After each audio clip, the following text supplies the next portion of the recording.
terang bagi jalanmu.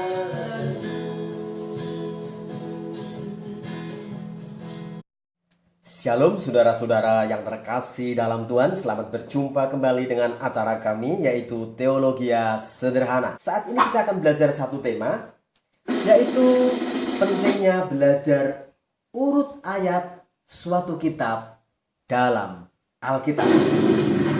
Ketika kita belajar Alkitab sebagai firman Allah, maka ada dua cara. Yang pertama dengan membaca Alkitab secara berurutan, membaca kitab secara berurutan, atau membaca Alkitab atau masing-masing kitab secara acak sesuai dengan tuntunan Roh Kudus, atau kita merasa dituntun Roh Kudus, atau sesuai kebutuhan kita.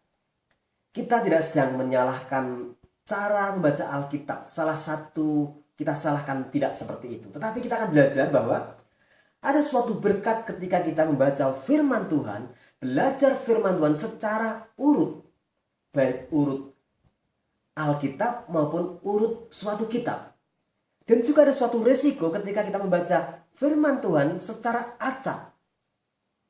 Yang pertama, ketika kita belajar firman Tuhan secara berurutan, kita akan mendapatkan berkat yang disebut dengan mendapatkan Alkitab sebagai sumber kebenaran yang menuntun hidup kita. Artinya ketika kita membaca firman Tuhan sesuai dengan urutan yang kita pelajari, kita akan mendapatkan pelajaran kebenaran Alkitab menurut yang Alkitab maksudkan. Tetapi ketika kita belajar firman Tuhan secara acak sesuai dengan tuntunan Roh Kudus, atau kita merasa dituntun Roh Kudus atau sesuai kebutuhan kita, dan itu menjadi satu-satunya cara kita belajar firman Tuhan, maka ada suatu resiko di mana kita bisa menjadikan Alkitab itu sebagai sumber kebenaran juga, tetapi untuk memperkuat ide kita. Karena setiap manusia punya pendekatan, punya cara berpikir, punya metode, dan itu seringkali terbawa ketika ia membuka Alkitab secara acak sesuai dengan apa yang cocok dengan cara pendekatannya, cocok dengan cara berpikirnya. Tetapi kalau kita membaca firman Tuhan secara berurutan, kita akan mendapatkan pelajaran sesuai dengan yang Alkitab maksudkan. Kita pelajari perikop waktu itu, latar belakangnya apa, maksud penulisannya, dan kita mengetahui maksud Alkitab, dan kita mendapatkan Alkitab sebagai penuntun hidup kita. Alkitab yang menuntun. Yang kedua, ketika kita belajar firman Tuhan secara berurutan, maka kita akan mendapatkan berkat, yaitu pengajaran yang lengkap. Hari ini belajar tentang kasih, besok tentang perbuatan, hari ini tentang bagaimana kita bijaksana seperti semut, hari berikutnya belajar tentang bagaimana kita jangan berhemat, sehingga kita mendapatkan pengajaran yang lengkap. Bahkan bisa dikatakan tidak ada habisnya untuk digali. Alkitab itu tidak ada habisnya untuk digali sepanjang umur kita. Di sepanjang peradaban manusia tersedia pelajaran-pelajaran yang tidak ada habisnya. Tetapi ketika kita belajar firman Tuhan dengan cara membuka sesuai dengan apa yang cocok dengan kita, atau sesuai apa yang Roh Kudus gerakkan buat kita, dan hanya dengan cara itu saja, maka yang terjadi ialah kita bisa mendapatkan hidup miskin tema. Ini tidak salah, tetapi miskin tema. Ketika seseorang punya latar belakang seorang pengusaha dan dia tidak belajar firman Tuhan secara utuh, secara lengkap, maka seringkali yang dibuka ialah ayat-ayat yang berhubungan dengan bisnis, motivasi. Seseorang yang mungkin pindahan dari agama yang lain, puji Tuhan, bisa menerima kebenaran dalam Yesus. Kalau itu hanya menjadi cara yang buka Alkitab, mencari ayat-ayat bagaimana ia sudah pindah dari agama yang lama, menguatkan kepindahannya dan tidak belajar yang lain, maka akan miskin tema. Ini bukan salah, tapi miskin tema. Seseorang yang suka dengan Roh Kudus, pendekatan secara roh, dia hanya mencari ayat-ayat yang tentang Roh Kudus, tentang roh, tentang kehidupan roh, dan mengecilkan tentang akal budi. Ini tidak salah, tetapi miskin tema. Seseorang yang sangat menekankan pada eskatologi, kedatangan Tuhan yang kedua, dan hanya itu saja, maka akan miskin tema. Ini tidak salah, tapi miskin tema. Ketika kita membaca Alkitab hanya bagian-bagian secara acak, yang terjadi kita bisa miskin tema. Berikutnya, ketika kita belajar firman secara berurutan, maka kita akan mendapatkan pelajaran, mendapatkan suatu berkat, yaitu yang disebut dengan kebenaran yang alkitabiah. Kebenaran seperti yang apa Alkitab maksudkan, itu yang kita dapatkan ketika kita belajar semua firman Tuhan, bahkan secara berurutan. Tetapi ketika kita belajar firman Tuhan secara acak saja, maka yang terjadi bisa jadi ialah kita mendapatkan kebenaran pribadi. Ini bisa kebenaran pribadi sebagai seseorang pribadi atau sebagai suatu doktrin. Sehingga kita merasa doktrin gereja kita yang paling benar. Karena kita hanya menyukai membuka ayat, perikop atau kitab yang cocok dengan gereja kita, dengan doktrin kita. Kita tidak boleh menghakimi satu dengan yang lain, tetapi kita harus belajar kebenaran. Jangan sampai tekad kita yang kuat, semangat kita yang tinggi berakhir pada suatu pengajaran, pada suatu kebenaran yang bukan kebenaran yang alkitabiah.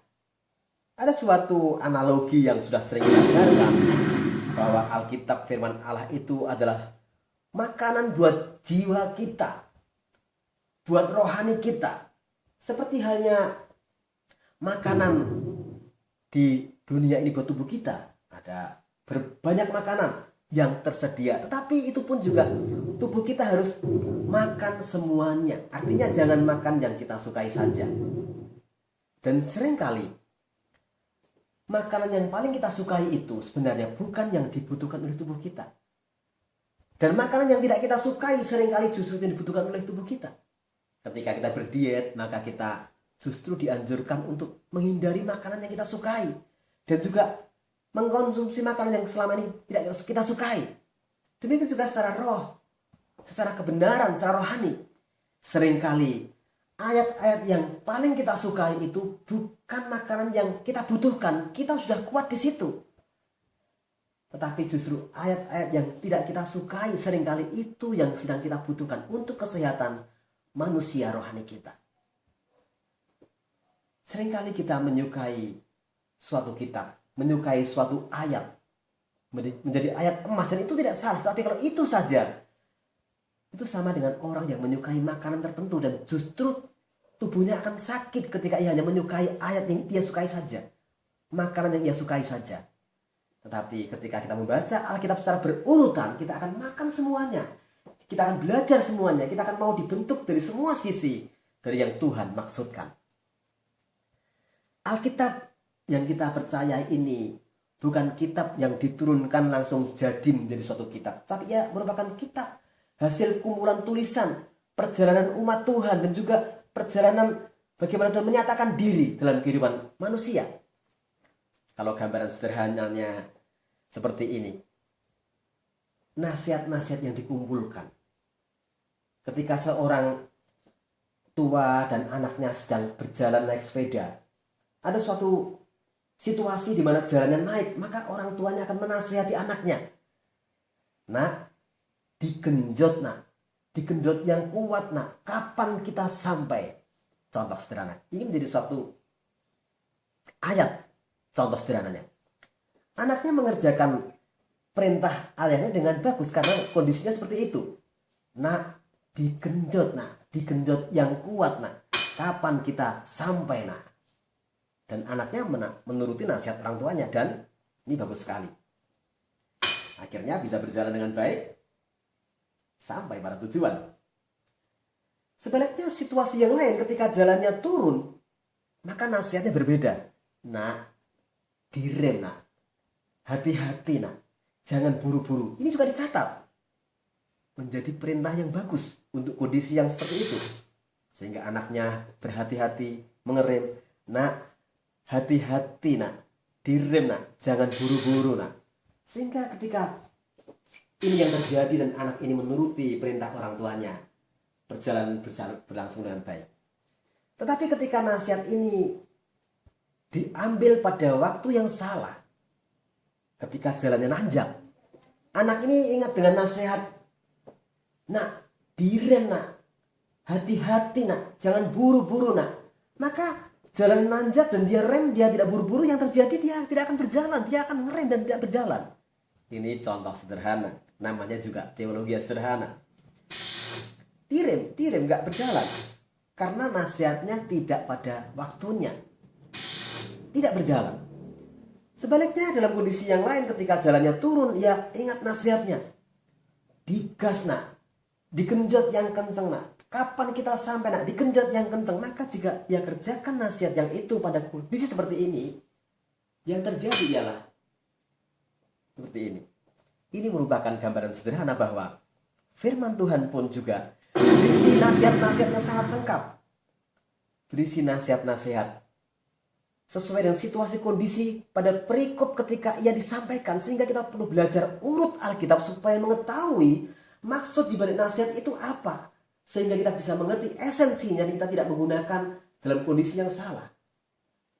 Teologi sederhana menyampaikan hal-hal yang sederhana dengan harapan menjadi berkat bagi kita semua. Mari kita belajar firman Tuhan secara berurutan dan kita pelajari semuanya supaya manusia rohani kita menjadi lengkap.